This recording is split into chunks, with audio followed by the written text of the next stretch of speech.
All right, and we are live on the streets of beautiful Paris. Well, I'm live to me, I'm pre-recorded to you, but same difference. And we're in the midst of the Epstine scandal, okay, where Donald Trump has campaigned on and has promised for the past few months to be releasing the Epstein files imminently. The papers were on Pam Bondi's desk, source Pam Bondi, and everyone's made statements that these will come out soon.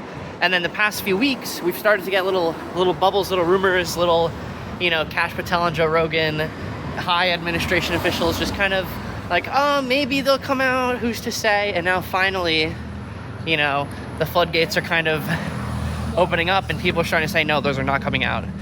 And just this morning, Trump releases the tweet, in Vladimir stop style, everyone stop talking about Jeffrey Epstein. Please stop talking about him. Let's just move on. So the two things that are interesting is, obviously it's not surprising that Trump is going to be implicated in some way. He's been partying with Jeffrey Epstein for 40 years. He's a playboy.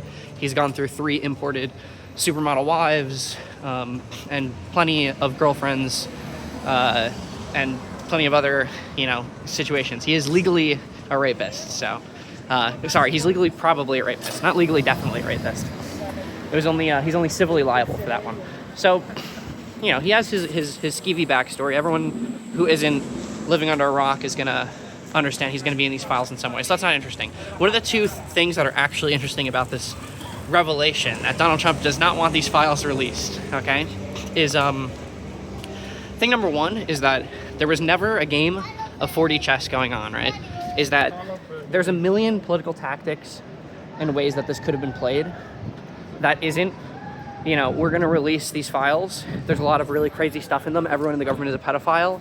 Just kidding. Jeffrey Epstein did nothing wrong. There's nothing in the files. We're not releasing anything, right? That gap over 2 weeks displays a complete lack of strategy, lack of understanding, lack of communication, thoughtlessness. They're just completely just bad, right? Like, a quick example is that you can get into office, let's say you are this criminal mastermind, let's say you are the benevolent mastermind, and you've made a few mistakes in the past, you diddled, just 1 or 2 kids, but it's easily forgivable, and you need to save America, okay? And you just diddled that 1 kid that one time, it's whatever, and you can't let that get out, because then you wouldn't be able to save America, right? People will know about the kid, or the, let's forget about the kid, the dozens of age prostitutes that you diddled. You're not that bad of a guy. So you want to stop that from coming out. You say, okay, I need to save America because I'm a great guy. How do I do this? You're like, okay, so for the next 4 years, we need to do a really thorough investigation. Guys, this goes really deep. We're going to be doing a big investigation. It's going to be huge. It's going to be a big investigation. We need to really get to the bottom of all this stuff. And then you just say that for the next 3 years, and then it's election season, and you say, we're ready to put the files out, but because we love America so much and we never compromise the integrity of our elections, unlike the Comey Russiagate Democrats, we're not going to release any of these findings until after the election. But we're really worried that the Democrats might try to bury this if they get in office, so be careful. That would be a super easy, and the Democrats are too incompetent. There's counters to this, because I've run this scenario in my head that you can do that are super easy. But the Democrats are incompetent politically. They wouldn't be able to find them. So that would be like a checkmate that guarantees the next election, right? That is the kind of 4D chess gameplay that the 4D chess crew associates with Trump. And every time Trump does something ineffable, it's kind of like, God's ineffable strategy. They're always going to be saying stuff like, oh, it's part of his ineffable 4D plan. Us serfs, us peons, we're not meant to understand his divine will. Okay, but this reveals that there is no 4D plan, right? Like, you can't do, 2 weeks ago, the entire government is a cabal of pedophiles. 2 weeks later, there are no pedophiles in Ba Sing Se, right? So that's thing number one. Thing number two that the Jeffrey Epstein situation reveals is where the final line is for a true-blooded MAGA cultist. There are plenty of people, even within the MAGA movement, it's causing like a finally disruption. I don't think there's been one really since. I think there's one other of these scandals. Obviously, it's 6 months in, and he's gone through, his own dozen scandals. But I think there was like one other one where there was, you lose track after like the 8th administration ending scandal. But I think there was like one other one where the MAGA people were like a little miffed by it. But You know, some people didn't like the debt. Some people didn't like Signalgate was a little bit of a thing for military people. They're like, what are we doing? This is really bad for the military and for security. But this is a big one for like the main core MAGA base. Is a lot of people are like, what is going on here? Why are we saying don't release the Jeffrey Epstein files? Well, under what circumstances could that ever be a thing that you're saying we shouldn't do? Why are you saying us to not think about it, right? It's like, this is very strange. So the final group of, it'll be the final split between true-blooded absolutist MAGA cultists who are like in it for life. They're not going anywhere. They'll die for their king. They'll do terrorist attacks.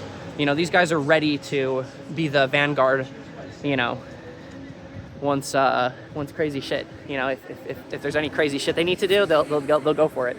From people who just were being a little bit too optimistic and maybe, you know, blinded by their hopes that Orange Man good or something. So yeah, it should carve out. It's funny because for the past year, there's been a conversation in liberal spaces, right? Like, what is the final line for the average MAGA cultist? Like, how far can you take them? You know, can you shoot someone on Fifth Avenue and say he was an evil Democrat rapist and still get elected? Probably, yeah.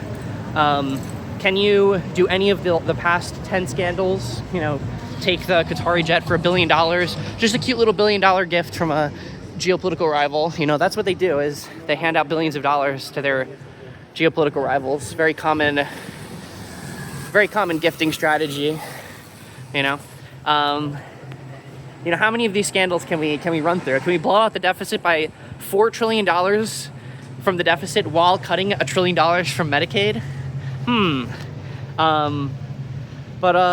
But the hypothetical always given is like, I think to get rid of the average MAGA cultist, you would have to have Donald Trump go on stage and say like, you know, Epstein stuff is good, like pedophile stuff is good, and that should do it, because it's like, and the reason you use that is because like pedophilia has a special place in people's brains. It just obviously it drives people crazy, for good reason, and we're getting pretty close to that. Okay, so this is about as close as you could conceivably get. It's funny that the situation actually came up in real life, so we'll see how it pans out.